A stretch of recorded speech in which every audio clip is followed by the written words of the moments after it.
Speaking of something that isn't alive or kicking, GTA 6 has been. Oh, man.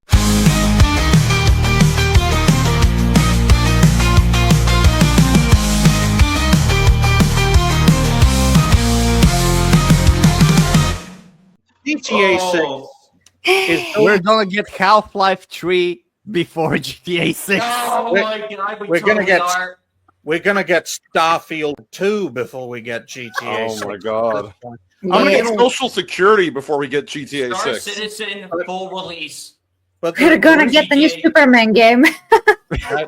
the reason I bring this up, folks, is because I've said this privately. I'm going to say it publicly. I think GTA 6 will be Rockstar's Starfield in that it will release.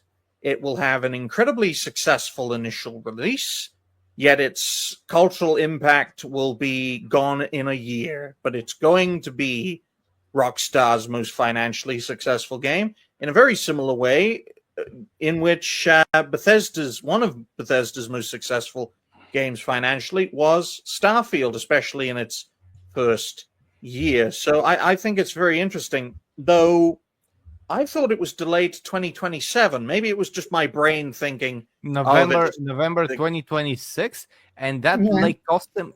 Do you know how much that delay cost them? not off the top of my head, no. 60 million.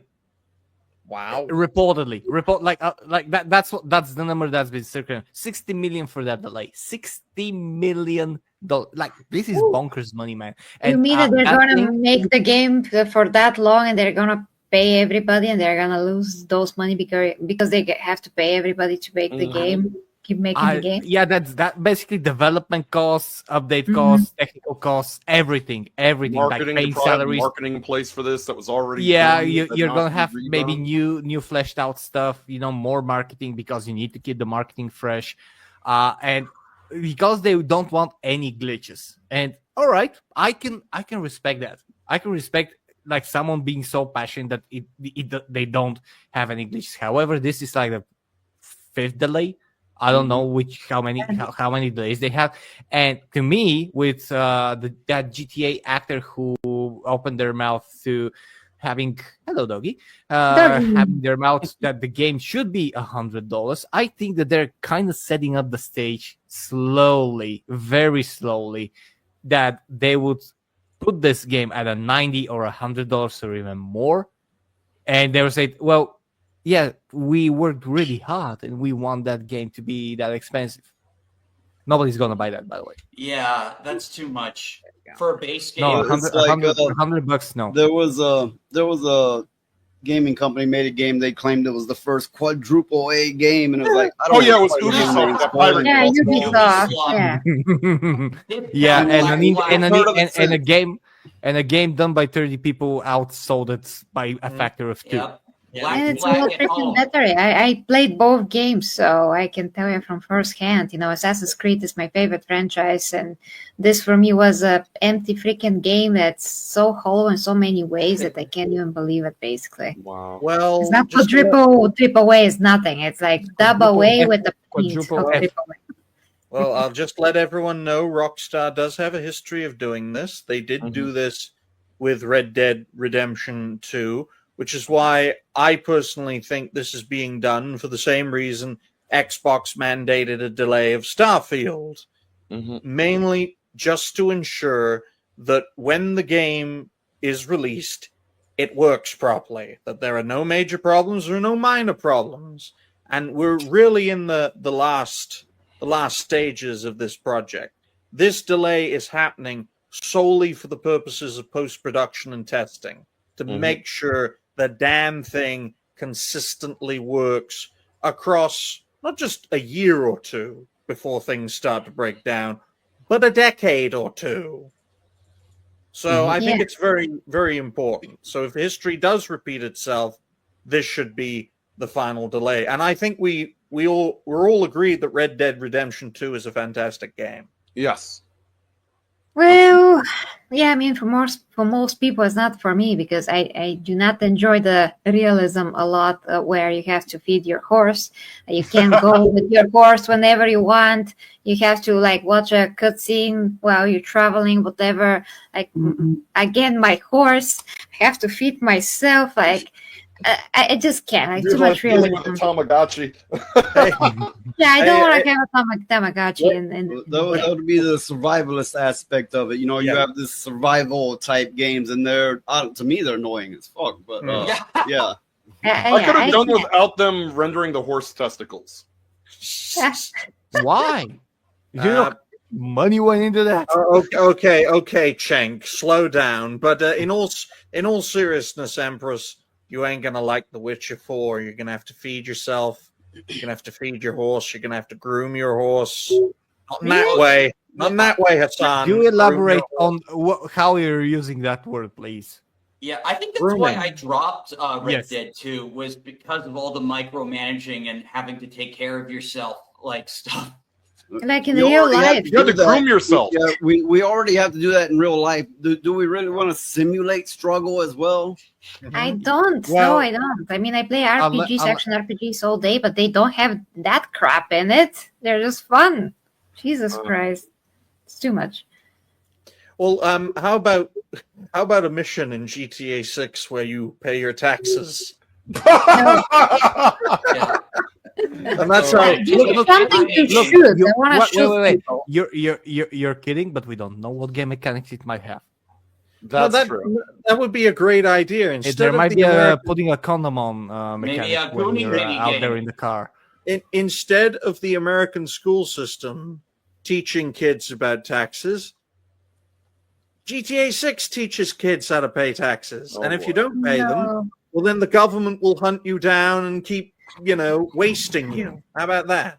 Just no, like that's real life. boring. No, it's boring. I want to No, get the- people out of their car and shoot them. Sometimes when they're bad, though, or You just have just to get people out of manually their car. change the tire Simpler in days, VR. Empress. Simpler days where you could just cap some hose and just cause mayhem and chaos. But no, now you have to pay your taxes and shave. Exactly. I Yeah, will thanks, Dash. Thanks. I will say the other concern is that they're changing, some rules here at YouTube about like killing non-enemy combatants in the video game, and I'm like, Yeah. how hard is that going to hit GTA 6? Oh, that's going to obliterate This is- it. depending on what GTA 6 has. Yeah, Like depending on, we still don't know what it's Yeah. going to be in the game and how the game is going to be. They might nerf it immensely. We don't know. Yes. I mean, I actually wanna trust Rockstar that they're going to deliver something fantastic. Mhm. I want to trust them. I do want to trust companies, but it's getting increasingly hard. Mm. It's Yeah, getting I so hard to trust. Like I was There we go. like I was like I want this spectacular thing that you're promising it, and I would pay 70. Even I would negotiate for an $80 next year, but I would not agree even if it's even if the game comes with a free AI sex robot. I would Oh, still boy. not pay $100. I would still not pay $100 for that game.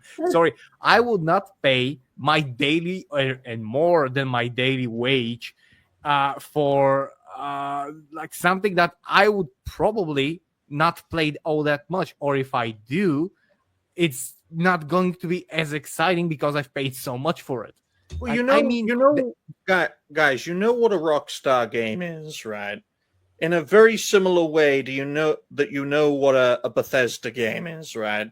Bethesda's biggest problem, especially with their game studios, is the fact that they've been releasing the same type of game for 20 years without substantial innovations. Rockstar have done a similar thing, but it has come with substantial innovations.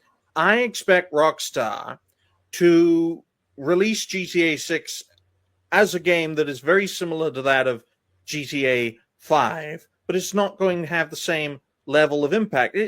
That's why I compare it to that of Starfield. Starfield is the most well-made, stable Bethesda game that they have ever made. It's also one of their most financially successful games that Bethesda have ever made. Console games, as well as on the PC market. However, its legacy is not that good. One, because of an egg, and the other because of the fact that people are sick and tired of playing the same type of game from the same type of studio for the past 20 years. Yeah, compare it to like Oblivion, Skyrim, even Fallout 3 or not New Vegas because that's Obsidian. Yeah, like Starfield has not had the promised cultural impact Todd Howard like promised it would have. And the same thing will happen to GTA 6, and I think the same thing will happen to the Elder Scrolls 6. Go ahead. They're gonna find the money they're sinking into these games is not worth it. I think it's gonna come a point in time where they start doing more indie style games and really promoting that. Yeah, that seems to be the direction Square's taking, which thank God. Yeah, well, I mean, a big problem for Rockstar Games is they put a decade into this essentially, because it's been about a decade almost since Grand Theft Auto 5 came out, and the issue is the gaming space has changed dramatically since this game started development. People don't have the attention span. A game will be on top for about a week, 2 at tops, and everyone's on to the next one, on to the next one. Grand Theft Auto 6, they've also got this issue that where they have to retain Grand Theft Auto 5 people who are now playing GTA Online. Now, that game personally wasn't for me, but you have a lot of people there. When you bring GTA 6 out, what do you do? Because you're not going to bring it on PC. You've said that. I don't know. Things may change. They may decide, oh, well, since we're delaying it, we'll release it on PC as well simultaneously. Because they're going to lose money from people who are not going to be able to upgrade GTA Online to get on there, because there's people that are playing on PC that will be just sort of ass out. And that's a cash cow for them. I believe somebody in the chat mentioned the shark cards that GTA 5 has been selling for an awful lot of money. Microtransactions. A lot of people give EA crap for microtransactions, and everyone forgets that GTA 5 really put microtransactions on the map with the shark cards and all the pay-to-win nonsense. Here's the problem. They're coming in with a game that's going to have a lot of problems. These companies are kind of double dipping because they will get grants and loans like, oh, you do DEI or you do it this way, we'll give you loads of money. So they're already paid. Then they're going, well, because of all this, now you have to pay $100. They're double dipping and hurting us as a result, and something's got to give. Noise is right. I mean, from how things look like, if you see the success of GTA 5, they basically made billions of dollars. So the idea now is that they have to make this game that is not unlike any other game, basically. At least that is how it looks like. I'm just explaining how it looks like. This project of GTA 6 essentially should be the biggest game ever made in terms of how much hours we'll have to play, how many things you can do in the game. It should be very rich in all other aspects.